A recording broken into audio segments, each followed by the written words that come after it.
vanhu vanopinda kuchechi kwaprofeti Magaya wayai panapa. I feel sorry guys. Situation hazvina kumira mushe panapa. Profeti wanyona kunotonyura. Ndambonzwa umwe achitaura achiti ukaona chechi uchienda profeti wako asingambosanganawo nemaproblems. Profeti iye haana kutumwa naMwari because maprofets emubhaibheri vaizosangana nemaproblems what zvakawanda zvitaurwa.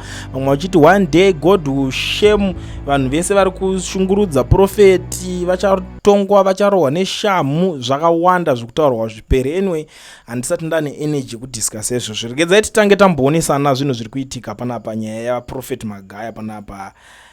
Hey, Magaya's application dismissed, case remanded to too much. Saka profeti vari kutambira vhale vari mukati. Ndio mamiriro akaita zvinhu. Asi tonyapedza nguva. Keni kuita kuverenga nyaya yacho ndada kutry kuningina but ndinechikauzosirira dzimwe nyaya because unongozononyazozorwa nemo chemu.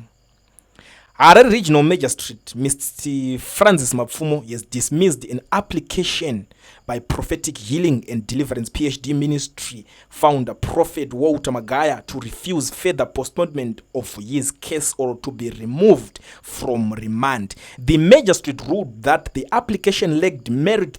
The ruling was delivered in the absence of both Magaya and his legal counsel. Magaya is facing 5 counts of rape involving 2 complainants. The charges date back to 2013. The trial, initially scheduled to begin on Monday, was delayed after the state cited a lack of preparedness. Chief Director of Prosecution, Ms. Tendai Honai, requested a deferment attributing the delay to unresolved logical issues involving a key witness based in Ireland. She explained that travel arrangements for the witness had not been finalized due to a funding miscommunication. Magaya's lawyer, Mr. Admire Rubaya, had strongly opposed the postponement, accusing the state of incompetence and misleading the court. He argued that the prosecution had failed to secure signed statements from critical witnesses, raising questions about their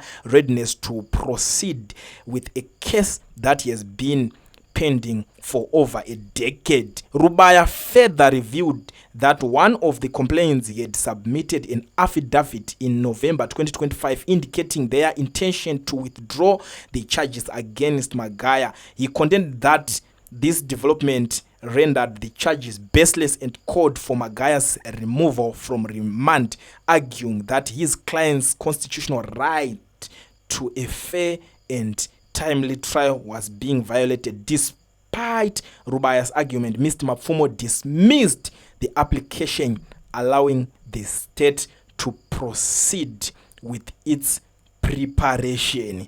Unenge uchidiwa baba, unenge uchidiwa mukati. Pakashata. Unenge uchidiwa. Kudiwa zvekutoti to the extent yekuti munhu ari kuIreland ari kunzi ngaadzoke nemari yendege. Handitozoti ndiani atori willing but because mari iyo ntonzi atoibhadhara ishoma. Vangofunga zvavo kungokunyudza chete.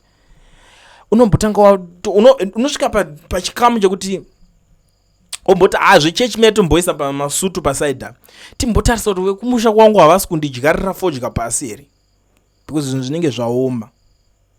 Situation here I feel sorry for Honai church because inini honestly speaking I don't have any problem nema preachers and ndinoona vamwe vacho zvo vanotoenda kuchechi kwacho. I don't know kuti vanhu vakaita sei. Most of the times even uchingotaurira nyaya ingori simple like zvinhu zvingoripo zviri paground zviri kuitika, anotouya negotiation yake ndeyekukutuka. Ndo zvanokwana. That's the way they negotiate. And is it one of this go chechi kwao? I don't know. But Honai nyaya yakaita sei ine ma ways anenge achidiwa kuti itese inge chibudika. Ndona vamwe anenge achicelebrate kuti nganyure azodai so. Honestly mazimbawo vanhu vagara vamwe vacho vane kaunhu keutsinye because haukamu kuti unoshuvira kuti munhu asina kana chaakakudyira kuti anzi anganyure. What for? MaChristians vemwe mamwe machurches vanoti nganyure anogonyura asina chaakakudyira sei? Akanyura iwo zvichakuwedzera upfu kumba kwako here. handimukuzviona. So nyaya dzekuti dzimwe dzine dzichingoitika munyika isusu tongotaura because public figure, ukangoita public figure nyaya dzako kiringindi takutodzimhanyira kuti tinge tichitaura. Saka too much ndopamumirira kuti mozonzwa kuti nyaya dzapapa dzamira sei. Ambotry lawyer rakikiritsana nawo rikakikiritsana mumakoti. Aiwa Honai kashamari uyu anditi akadai so pakaitwa affidavit iri rapera affidavit munhu ari kuwithdraw case uyu. Kana munhu awithdraw case mimi muda kuramba makabatirira chiko. Kutomislead court kai mimi. Kana munhu awithdraw zvinoreve kuti chi uyu ari kuisland kwacho muri kuita zvekuita sei. Makutotipedzera nguva muchiramba munhu angori murimandi. Ngaambobuda uraiti nyaya dzenyu muchigadzirisa achifamba achikwira bhazi achiuya achikwira ndege ameno achiuya. Zvese zvinongoswa paside zvikonzi zvamutata zvinzwa. Isusu panapa tiri kutomboti mukomana ngaatongodzokera mukati ambobva. It's like I don't know kuti munhu pane nyasoshandwa neorder uri kushandisa criteria epi. But ndanyatsoverenga list remanhigi nacho vari kunzi vanhu vacho vari kunzi vakabatwa vacho kana vanhu vakusvika ku4. Pano mwe akatodza hanzi kanga atori kadi hanzi chi mana hanzi akaita kuinvitwa kunonzi kuchi ameno maybe zvazvo zvema prayers iri kuhotel kune kunonzi kuhotel.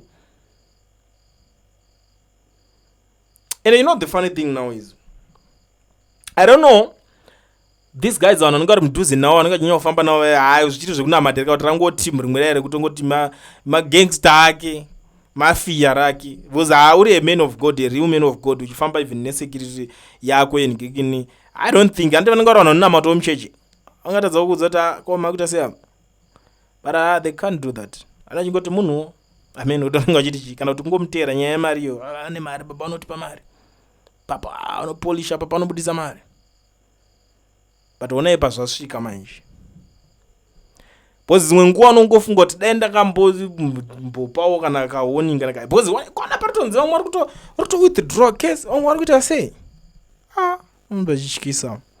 But in short ndiri kuti maybe baba vari kurwiswa papa maybe vari kurwiswa I don't know because kungoonesana mwana wati we unozotaurire nyaya dzaprofeti wedu totaura nyaya dzemunhu wese panapa dzemunhu wese hatina kana munhu one watinosiya kutaura nyaya dzake pano ndozvotee tatouira totongoti right kwatoedza toita sei ndiani umwe avhura hombe tichitoenda takatodaro umwe akamboti tanzi kuwanza makuhwa munhu wemurume kumukira makuhwa yes pamberi neguhwa muri yeZimbabwe imamu made makuhwa acho anime matoya kuti munzwe makuhwa tikasatotaura makuhwa acho motanga kutofona uri kurwara here shamari chii chiri kuitika wasi kubatika manje ndiripo ndo situation iripo hama dzadiwa. I feel sorry for vanhu vanoenda kuyadha zvangu honestly speaking because handizivo kuti situation iyi tinoitaura tichiti kudii tinoiporedzera kuti tichiti kudii this situation zvakangoomawo hazvo kungonzwa kuti ndozi vamwe vanenge vari paline apo achimirira munhu waMwari wedu ngaapedze atondinamatira kuti zvinhu zvangu zvifambe kana kuti marriage yangu yakasungwa muchadenga iri mumhepo inongoda kuti munhu waMwari vabate shoko vange vachidingirikena it happens. I feel sorry guys but right gedza ndishandisewo mukana unoka musati maenda handi matoya right kune vanhu vari muSouth Africa vanodawo kuregisterwa makambani nekuvhurirwa maFNB business accounts vasina mawork permits kana mastudy permits. Mazuva ano ndiri kuti zvaizi pane kambani inonzi Education Research inotungamirirwa nana mukoma Owen vanokwanisa kuregistera even if you are outside South Africa. Chinongodiwa chete kuti ukwanise kuqualify for this ndechidhindo cheche chekupinda munyika chinonzi entry stamp. So anything to do with company registration in South Africa and opening of FNB business accounts for local and international clients, they provide professional consultant services for registering companies in South Africa and opening FNB business accounts for local and international clients, all from comfort of your home. FNB business accounts can be used for virtually any transaction: foreign currency deposit, daily business transactions, savings and cash investments, online banking, EFT and e-wallet, cash withdrawal at ATMs and POS, receiving salary and property rentals deposits from South African residents, international money transfers and payments, debit orders for funeral and insurance policies list racho rakakura. I think ndo kadhi rinokwanisa kuita zvese already zvinoda kuti zviitwe nekadhi zvezvo zvingodingina zvakawanda ende mabenefits acho ihobho. Vamwe varutovhura kana vanotosvika kutorenda kana flat chero otosiyaisa maziroja ake akutoruta mari chero ari kure even ari outside South Africa unongobhadhara mari yako uchitoiona uri kwaurikoko uchitoona kuti zvinhu zviri kufamba. So pazvese izvi kana muchida kubatsirwa nhamba ndakuisira paflyer muri kuona flyer rakanaka rakarongeka ukatoona munhu akuita zvinhu zvakarongeka so ziva kuti this company yakarongeka ende hapana pekuti mari yako inoenda chichema. Saka ndiri kuti chibatai management team yavo panhamba dzavo dzinoti +27 73 302 1868. Ndichadzokorodza zvekare nhamba idzi kune vanenge vasina kunyatsobata. Ndiri kuti +27 73 302 1868 ndipo panhamba dzavanobatika ipapo. Ukangotaura navo ka 1 na 1 zvinhu zvako zvobva zvatokufambira vobva vatokubatsira uri kwauri ikoko vari kwavari ikoko.